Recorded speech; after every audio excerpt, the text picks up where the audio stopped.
오늘 우리에게 주시는 하나님의 말씀은 시편 23편 1절부터 6절 말씀입니다. 우리 하임교회에서 가장 그때 뭐라 그랬나요? 예쁘다 그랬나요? 예. 박주와 청소년 나와서 말씀을 봉독해 주겠습니다.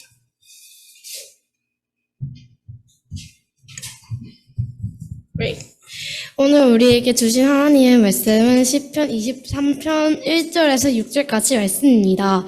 주님은 나의 목자시니 내게 부족함 없어라. 나를 푸른 풀밭에 누이시며 쉴만한 물가로 인도하신다. 나에게 다시 새 힘을 주시고 당신의 이름을 위하여 바른 길로 나를 인도하신다. 내가 비록 죽음의 그늘 골짜기로 다닐지라도 주님께서 나와 함께 계시고 주님의 막대기와 지팡이로 나를 보살펴 주시니 내게 두려움이 없습니다. 주님께서는 내 원수들이 보는 앞에서 내게 잔치상을 차려주시고 내 머리에 기름 부으시어 나를 귀한 손님으로 맞아주시니 내 잔이 넘칩니다. 진실로 주님의 선하심과 인자하심이 내가 사는 날 동안 나를 따르니 나는 주님의 집으로 돌아가 영원히 그곳에 살겠습니다. 아멘.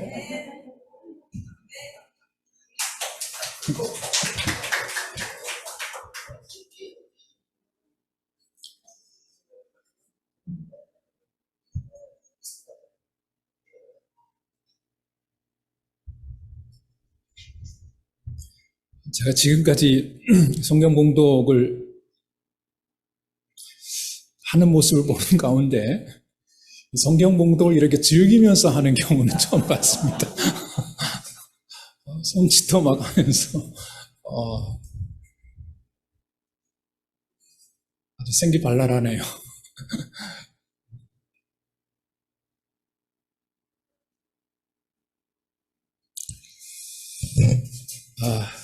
잠깐 분위기를 위해서 기도하겠습니다. 우리에게 말씀하시는 주님, 오늘도 주님의 말씀 앞에 섭니다. 주님께서 친히 말씀하여 주시고 말씀 속에 담긴 주님의 메시지를 깨닫게 하시고 말씀을 통해서 나를 향한 주님의 선하심과 인자하심을 알게 해 주옵소서. 그 말씀으로 살아가는 하나님의 자녀들이 되게 하여 주옵소서. 예수님의 이름으로 기도드립니다. 아멘. 오늘 설교가 끝나면 허한나 집사님과 백민재 집사님이 찬양을 해 주실 것입니다. 주의 선하심이라는 제목의 찬양입니다. 유튜브에 이 찬양이 소개되어 있습니다. 베델 교회라는 교회에서 예배 중에 부른 찬양이 라이브로 유튜브에 올라와 있습니다. 이미 4년 전에 무려 1억 회 이상의 조회수를 기록합니다. 1000만 정도가 아니고요. 1억 이상의 조회입니다. 그리고 다른 버전의 동일한 찬양도 6천만, 8천만 이상의 조회수를 기록합니다. 그만큼 많이 알려져 있고 많은 사람들이 위로와 힘을 얻고 있는 찬양입니다. 찬양의 가사가 이렇습니다. 주님, 저는 당신을 사랑합니다. 당신의 자비는 저를 결코 실망시키지 않습니다. 내 생의 모든 날들 저는 당신의 손 안에 붙들려 있었습니다. 제가 일어나는 그 순간부터 머리를 눕힐 때까지 저는 하나님의 선하심을 찬양할 것입니다. 주님은 저의 전생에 걸쳐 신실하셨습니다. 주님은 정말 선하셨습니다. 모든 숨을 쉴 수 있는 동안 저는 하나님의 선하심을 찬양할 것입니다. 주님의 목소리를 사랑합니다. 주님은 불 가운데서 저를 인도하셨습니다. 가장 어두운 밤에 다른 무엇보다 주님은 가까이 계셨습니다. 저는 당신을 아버지로 알아왔습니다. 저는 당신을 친구로 알아왔습니다. 그리고 저는 하나님의 선하심 안에 살아왔습니다. 저의 전생에 주님은 신실하셨습니다. 전생에 주님은 신실하셨습니다.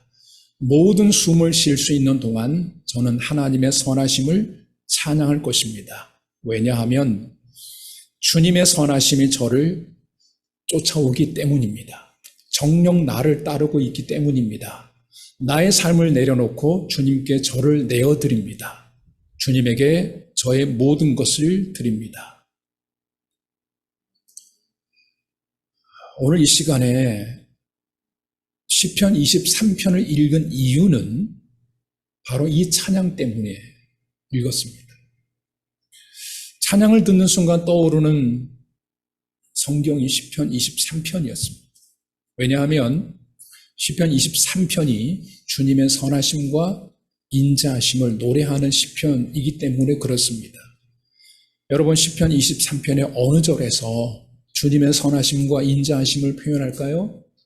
6절을 보시면 진실로 주님의 선하심과 인자하심이 내가 사는 날 동안 나를 따르리니. 주님의 선하심 그리고 인자하심이 내가 사는 날 동안 나를 따른다. 내 평생 신실하신 하나님, 그 하나님이 그분의 선하심과 인자하심으로 나를 계속해서 추적하신다. 아까 영어 표현에 learning after라고 표현했습니다. 사냥개가 절대로 사냥감을 놓치지 않으려고 집요하고 끈질기게 따라붙는 것을 의미하는 단어가 따른다는 겁니다. 그래서 그 주님의 선하심을 찬양하는 거죠. 어떤 분은 이 시편 23편을 가리켜서 인생의 눈물을 닦아주는 손수건이라고 표현합니다. 아마 성도들 중에서 가장 많은 분이 암송하고 있는 시편이 23편일 것입니다. 단순히 읽기만 해도 마음의 평강이 스며질 정도로 은혜가 넘칩니다. 6절밖에 안 되는 짧은 구절이지만 수많은 찬양이 만들어져 있고요. 심지어는 임종 직전에 있는 사람들에게도 이 시편 23편은 읽어줄 때 죽음에 대한 두려움이 아니라 평안함으로 하나님의 품에 안기도록 하는 힘이 있는 성경 말씀입니다. 23편이 이렇게 시작됩니다. 여호와는 나의 목자이시다. 내게 부족함이 없다. 그가 나를 푸른 풀밭에 누이시며 쉴 만한 물가로 인도하신다. 언뜻 보면 분위기가 좋아 보입니다. 이제는 부족함이 없다고 합니다. 지금 푸른 풀밭에 누워있는 듯한 모습입니다. 쉴 만한 물가를 걷고 있는 것 같습니다.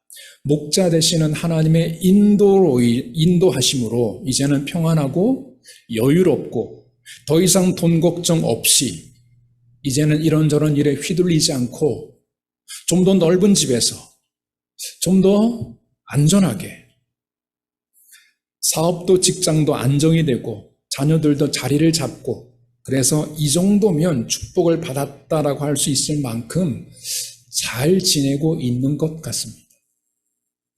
그러나 여러분, 시편 23편은 그런 분위기가 아닙니다.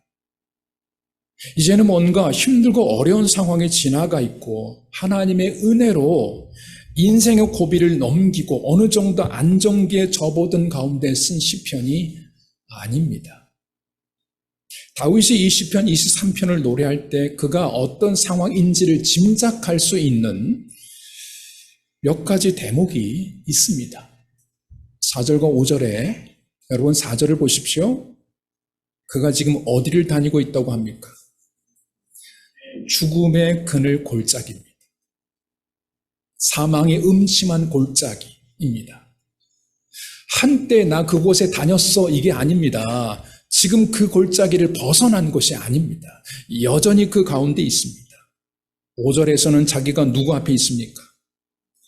원수들이 자기를 지금 지켜보고 있습니다. 노려보고 있습니다. 째려보고 있습니다.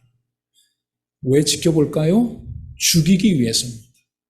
그 감시망을 지금 벗어난 것이 아닙니다. 그래서 많은 성경학자들이 이 시편 23편의 배경을 다윗이 노년에 압살롬의 반란으로 인해서 쫓겨다닐 때 지은 시라는 이 해설이 설득력이 있습니다. 다윗과 압살롬의 이야기를 아십니까? 압살롬이 누구죠? 다윗에게? 다윗의 아들이에요. 나름 똑똑한 아들입니다. 근데 그 아들이 아버지 다윗을 향해서 반역을 저지릅니다. 다윗을 몰아내고 아버지를 몰아내고 그 왕위를 차지하려고 합니다. 여러분, 압살롬의 반역 이야기는 사무엘하 15장부터 길게 기록이 되고 있습니다. 자세하게. 그러나 이 압살롬의 반역이 다윗을 향한 하나님의 징계이기도 합니다. 그러나 어쨌든 자식이 아버지의 왕위를 노리고 반란을 일으켰다면 그놈은 자식이 아니라 그야말로 압살롬입니다. 압살롬은 정말 아버지 다윗을 제거할 작정입니다. 다윗에겐 부끄러운 일이죠. 가문의 수치죠. 그리고 더 절망적인 상황은요, 다윗은 그 압살롬을 막아낼 힘이 없습니다. 압살롬이 예루살렘을 향해 진격해 온다는 소식을 듣자마자 다윗은 예루살렘을 피해 벗어나서 도망을 갑니다. 그렇게 피신을 하는데, 그렇게 피신하는 다윗 일행을 향해서 돌을 던지면서 조롱하는 자들도 있었습니다. 평소에 다윗에 대해서 좋지 않은 감정을 가지고 있던 사람들. 다윗이 유다 지파니까 이전에 유다 지파 아닌 베냐민 지파 사람들, 시므이라는 사람이 돌을 던지면서 조롱을 합니다. 오랜 세월 동안 다윗은 사울의 집요한 추격과 그리고 이어지는 치열한 전쟁터에서 수많은 위기를 겪어왔지만 이제 그는 또 다른 죽음의 골짜기를 만나고 있는 겁니다. 아군과 적군이 그 진영이 확실하게 구분되어지는 그런 원수가 아니라 절대로 원수일 수가 없고 원수가 되어서는 안 되는 원수를 만난 겁니다. 아들이 원수가 되어 있습니다. 아들을 추종하는 자들이 원수가 되어 있습니다. 그 원수가 내 목에 칼을 겨누고 있다고 해서 내가 똑같이 그의 목에 칼을 겨눌 수 없는 그 원수입니다. 맞설 힘이 없어서 쫓겨가야 하고 행여 맞설 힘이 충분하다 할지라도 맞설 수 없는 그 상황. 아직 압살롬의 반역이 진압되지 않았습니다. 압살롬의 기세가 여전히 등등합니다. 지금 다윗이 그런 심정이에요. 이쯤 되면 그의 입에서 좋은 말이 나오기 힘듭니다. 23편의 시작이 주님은 나의 목자시니 내가 부족함이 없고 그 주님이 나를 푸른 풀밭에 누이시고 쉴만한 물가로 인도하신다 하니까 뭔가 좋은 일이 일어났다고 생각하겠지만 아니죠. 그렇지 않습니다. 물론 하나님이 우리를 푸른 풀밭에 눕게 하시고 쉴만한 물가로 인도해 주십니다. 원수들이 보는 앞에서 내게 상을 베풀어 주시고, 여러분 상을 베푸신다는 것은요, 뭐 잘해서 이렇게 상 주는 그런 상이 아니라 잔치상을 의미해요. 식탁을 잘 차린 그런 상을 의미합니다. 머리에 기름을 부어주십니다. 머리에 기름을 부어주시고 잔치상을 베푸신다는 것은 주님께서 나를 그 자리에 VIP로 대우해 주신다는 것입니다. 우리가 사는 날 동안 주님의 인자하심과 선하심이 따르지 않는 때와 장소는 없습니다. 늘 함께 하죠. 언제 어디서 무슨 일을 만나도 하나님이 보호하시고 인도하실 뿐만 아니라 우리의 필요를 채워주시는 분, 그 하나님 맞습니다. 그런데 이 시편에서 말하고자 하는 것은 그런 의미가 아니죠. 여러분 다시 1절을 보십시오. 주님은 나의 목자시니 내게 부족함이 없다. 여러분 이 말이 정확하게 어떤 뜻일까요? 주님은 나의 목자시니 내게 부족함이 없다. 어떻게 이해하십니까? 거의 대부분이 여호와는 나에게 언제 어디서나 부족함 없이 채워주신다. 이렇게 이해하고 있을 것입니다. 그런데 이 시의 배경과 전체적인 맥락을 보면 그게 아니라는 거지요. 자기에게 부족함이 없는 이유는요, 하나님께서 지금 자기의 필요를 채워주셔서가 아닙니다. 나의 필요를 채워주셔서 내게 부족함이 없다, 주님 정말 목자 맞네, 이게 아닙니다. 처음에는 좀 부족했었는데, 그래서 많이 힘들었는데 하나님께 달라고 그렇게 끈질기게 기도했더니 하나님이 채워주셨어. 이제는 그래서 부족함이 없어졌어. 이게 아닙니다. 그가 부족함이 없는 이유는 한 가지 이유밖에 없어요. 여호와가 나의 목자이시기 때문에 부족함이 없는 거예요. 여호와가 나의 목자이시기 때문에, 그 이유 때문에 내게 부족함이 없다. 그 주님이 뭘 채워주시든 안 채워주시든 상관없이 나의 목자이기 때문에 나는 부족함이 없다. 여러분, 우리가 간혹 그런 말을 합니다. 여기 계신 아빠 여러분, 자녀에게 그런 말을 들어본 적이 있으십니까? 자녀가 아빠에게, 아빠가 나의 아빠여서 감사해. 엄마가 나의 엄마여서 감사해. 아빠가 뭘 해주는 거 말고 아빠이기 때문에 감사하다. 자녀에게 그렇게 말해본 적이 있으십니까? 나는 내가 내 아들이라서 감사하다. 내 딸이라서 그것만 가지고도 감사하다. 여러분, 이게 진정한 부모와 자녀의 관계 아닐까요? 시험 잘 쳤네. 그래 잘했어. 이게 아니라 그것과 상관없이 하나님이 우리에게 뭔가를 채워주셔서 부족함이 없다고 한다면 늘 뭔가를 필요할 때마다 채워주셔야만 이런 고백이 가능할 거예요. 다른 말로 하면 우리에게 현실적인 고난이 없어야 되죠. 이런 식이라면. 고난이 있을 때마다, 어려움이 있을 때마다 얼른 그것을 채워주셔야 부족함이 없다, 부족함이 없는 하나님, 이렇게 되는 거 아니겠습니까? 반면에 주님이 나의 목자이시기에 부족함이 없다는 것은요, 어떤 현실적인 문제, 질병, 환난, 이런 일이 내게 불쑥불쑥 닥쳐도 여전히 그것이 내게 있어도 바로 그곳에, 그 현장에, 그 상황 가운데서 하나님이 나의 목자로 계시기 때문에 얼마든지 나는 믿음으로 이겨낼 수 있어요. 왜요? 주님이 나의 목자시니까. 거기 주님 함께 하시니까. 지금 시편 23편의 상황은 아직 눈에 띌 만한 좋은 일이 안 일어났습니다.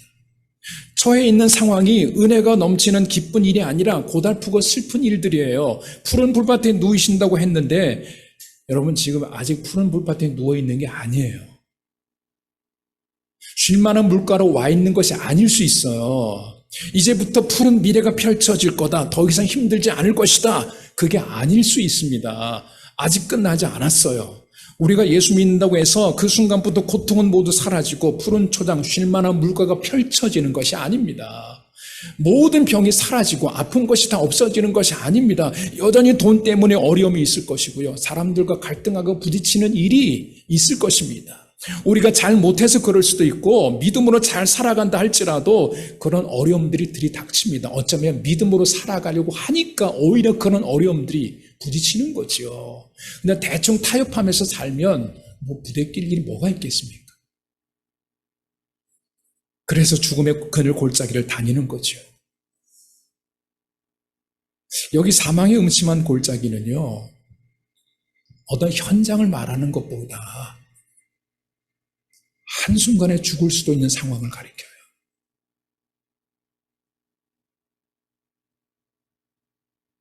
이전보다 점점 더 그런 상황들을 맞닥뜨릴 일이 많아지고 있거든요. 우리는 살아가면서 다양한 형태의 사망의 음침한 골짜기를 경험하게 됩니다. 자신의 연약함과 실수로 인해 경험할 수도 있고, 때로는 자신과 전혀 상관없음에도 내가 그것을 당할 수도 있어요. 그래서 정말 당하는 거죠.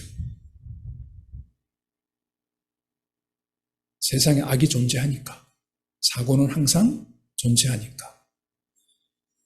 악한 사람들이 가득한 세상에서 그리스도인들은 사기를 당할 수도 있고 멸시를 당할 수도 있어요. 오명을 덮을 수도 있고요. 억울한 일을 당할 수 있습니다. 사망의 음침한 골짜기 곳곳에 널려 있어요. 내 원수의 눈앞에서라고 말합니다. 단순히 힘든 일 정도가 아닙니다. 생명의 위기예요. 근데 바로 거기, 그 상황에서 여호와 하나님, 주님이 나의 목자이심을 새롭게 확인하는 겁니다. 그래서 부족함이 없다는 거죠. 그러므로 이 시편 23편은 지금 뭔가 눈에 보이고 손에 잡히는 축복을 많이 받은 자가 여유를 가지고 부르는 노래가 아닙니다. 오히려 죽음의 문턱에까지 이르렀던 자가 하나님의 건져심으로 겨우겨우 숨 한 번 몰아쉴 수 있는 그 여유를 얻은 그 정도일지라도 그 속에서 자신의 목자가 되어주시는 하나님을 발견하고 믿음을 회복하면서 터져 나오는 감사의 고백이 이 시편 23편의 고백이죠. 여전히 순탄치 않아요. 뭔가 이유를 확실하게 알 수 없는 어려움이 있어요. 그런 가운데 순간순간마다 하나님의 선하심과 함께하심을 포착하고 있는 거예요. 상황이 확 나아진 건 아닌데 충분히 그럴 만한 능력이 있으신 분인데도 불구하고 그럴 분으로 알고 있는데도 불구하고 아직 그 드라마틱한 상황의 역전이 일어난 건 아니에요. 아직은 사망의 음침한 골짜기를 빠져나온 것이 아닌데 원수가 완전히 사라진 것도 아닌데 그런 가운데서 믿음의 눈으로 바라보니까 자신의 뒤를 끊임없이 추격해오는 러닝 애프터 하고 있는 하나님의 선하심이 보인 거죠. 여러분, 하나님의 선하심이라고 하는데 하나님의 선하심의 의미가 도대체 뭘까요? 선하심이라는 의미를 성경에서 가장 잘 표현하고 있는 곳이 창세기 1장이에요. 선하심이라는 번역은 아닌데 하나님의 선하심이 무슨 의미인가라는 것을 창세기 1장이 잘 보여주고 있는데 여러분 하나님께서 천지를 창조하시고 모든 것을 창조하신 다음에 하나님께서 그 모든 것을 보셨죠. 보시면서 하나님께서 뭐라고 하십니까? 좋았다라고 하십니다. 좋았어. 하나님께서 보시기에 좋았다. 하나님이 보시기에 좋았다. 이게 하나님이 좋다라고 말하는 게 하나님의 선하심이에요. 그러니까 주의 선하신 영어로 그죠? 좋다는 뜻이죠. 굿이잖아요. 사람이 보기에 좋은 것이 아니라 하나님 보기에 좋은 겁니다. 하나님 보시기에 좋은 것, 하나님 보시기에 기쁜 것, 하나님 보시기에 최상의 것, 하나님 보시기에 값진 것, 풍성한 것, 모자람이 없는 것, 하나님 보시기에 완전한 것, 악한 것이나 흠이 조금도 없는 완전한 것, 이것이 하나님의 선하심이에요. 이 하나님의 선하심의 의미를 여러분 로마서 8장 28절을 혹시 아십니까? 8장 28절은 잘 몰라도 이건 알걸요? 우리가 알거니와 하나님을 사랑하는 자, 곧 그 뜻대로 부르심을 입은 자들에게는 모든 것이 합력하여 뭘 이룬다? 선을 이룬다. 모든 것이 합력한 선을 이룬다. 하나님의 선하심을 그렇게 표현해요. 같은 선이에요. 하나님께서 선을 이루신다는 거 하나님 보시기에 완벽하게 하신다는 거 아니겠습니까? 합력한 선을 이루신다는 것은 하나님께서 언제나 우리에게 가장 좋은 것을 주신다는 것이죠. 가장 선한 길로 하나님께서 인도하신다는 것이죠. 로마서 8장 28절이에요. 가장 좋은 길, 가장 좋은 것.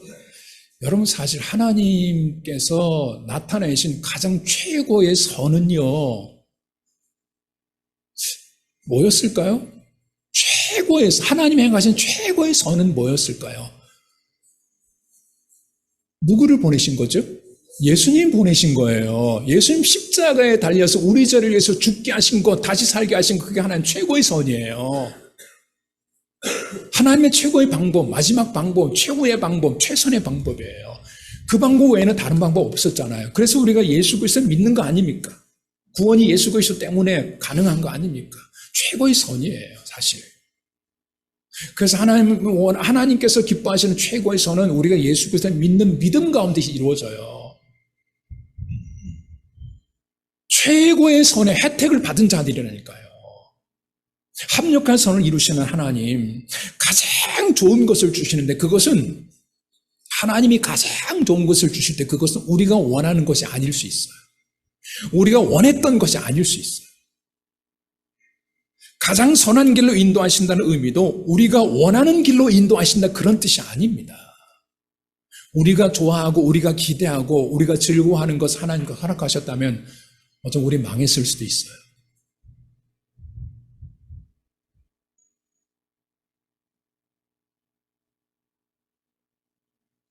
부모들이 자녀들이 다 좋아한다고 다 허락하지 않죠.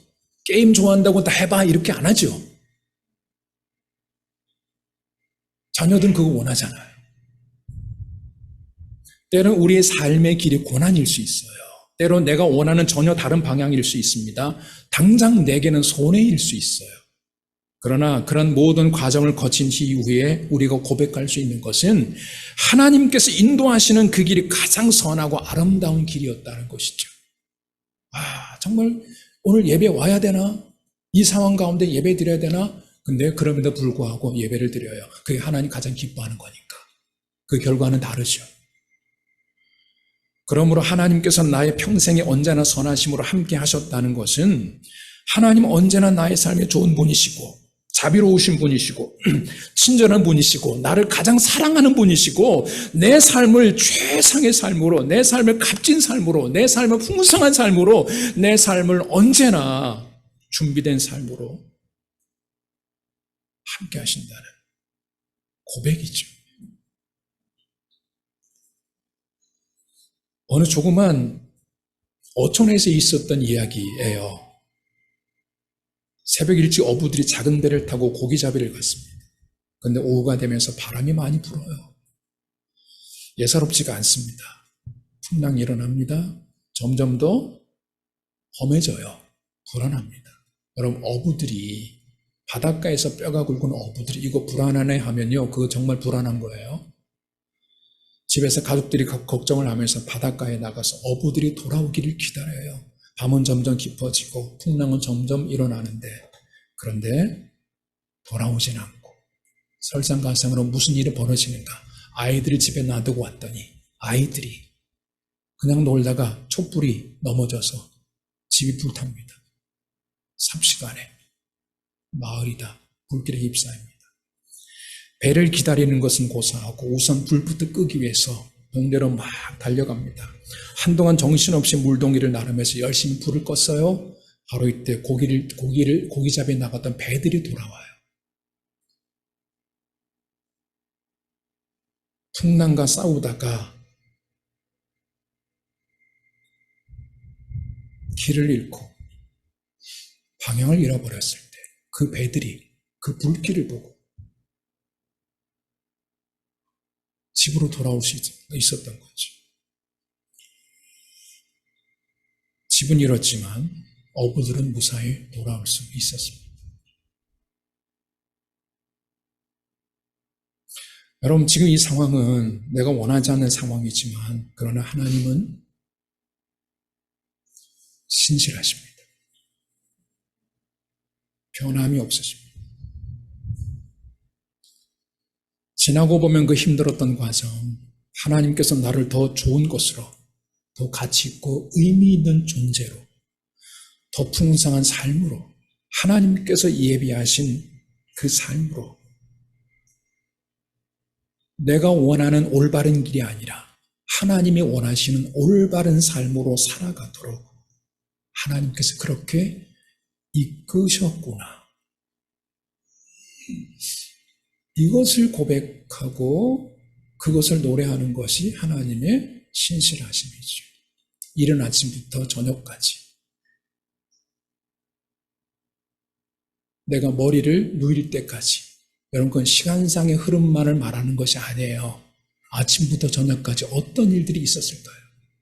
그 많은 감정의 변화들, 우리가 하루 동안 감정의 변화를 얼마나 많이 겪습니까? 그래서 얼마나 우리 믿음이 오르락내리락 합니까? 영적인 온도가, 영적인 수위가 바닥까지 내려갔다가, 그런데 그럼에도 불구하고 하나님의 선하심은 변하지 않았다는 거죠. 여러분은 지금 푸른 풀밭을 기대하십니까? 쉴만한 물가를 원하십니까? 지금 우리에게 필요한 것이 이런 것 아니겠습니까? 다윗과 같이 아들에게 쫓기는 수치스러운 처지는 아니라 할지라도 다윗이 처한 위기처럼, 다윗이 당한 어려움처럼 우리의 삶에 이런 것 좀 없었으면, 여기서 좀 얼른 벗어났으면 하는 그런 어려움들이 붙어 있지 않습니까? 끈질기게. 그러나 그것보다 더 끈질긴 주님의 선하심이 우리와 함께하고 있습니다. 다윗이 그래서 나의 평생에 주님의 선하심과 인자하심이 나를 따르리니 이렇게 고백합니다. 싸우지 않았습니다. 그 답답한 현실과 싸우지 않았습니다. 물론 아무것도 안 한 것도 아니지만 어떻게든 자기 힘으로 떨쳐보려고 그렇게 하지 않았습니다. 목자 되신 하나님을 더욱더 분명하게 바라보죠. 사망의 음침한 골짜기를 자기 힘으로 빠져나오려고 하는 것이 아니라, 저 원수를 어떻게 자기 감정으로 어떻게 대하려고 했던 것이 아니라, 여호와가 나의 목자라는 사실을 그는 가장 먼저 발견하고 고백합니다. 나에게 목자가 계시다. 그분은 여호와 하나님이시다. 여러분, 오늘 이 시간에 여러분에게 중요한 한 가지 사실을 알려드리고 싶습니다. 다윗에게 목자이셨던 하나님은 저와 여러분에게도 동일한 목자이십니다. 아니, 우리에게는요, 예수님이 목자이십니다. 여러분에게 예수님께서 목자가 되어주신다는 사실을 믿으십니까? 우리를 위해서 이 땅에 오시고 마침내는 십자가에 달리신 예수님, 그분이 우리의 목자이십니다. 우리가 처한 상황 가운데 우리는 때로 의문이 들 것입니다. 왜 하나님이 좋으신 분인데 내게 이렇게 좋으신 분으로 여겨지지 않을까? 여러분, 그때 우리 생각을 굳히셔야죠. 하나님은 여전히 좋으신 분, 완전하신 하나님. 그래서 이 시편의 핵심은요, 좋으신 하나님에 대한 완전한 신뢰죠. 과거에 좋으셨던 하나님 아니라 과거에도 좋으셨고 지금도 좋으시고 앞으로도 좋으실 하나님, 신실하신 하나님, 그 하나님이 지금 저와 여러분을 인도하고 계시고 함께하고 계시고 내가 부딪히는 모든 삶의 현장에 개입하고 계시고 합력하여 선을 이루신다는 사실을 믿는 믿음 가운데 이 여름을 이겨내시고 여러분이 맞닥뜨리고 있는 상황들을 충분히 이겨내는 하나님의 자녀가 될 수 있기를 예수님의 이름으로 축복합니다.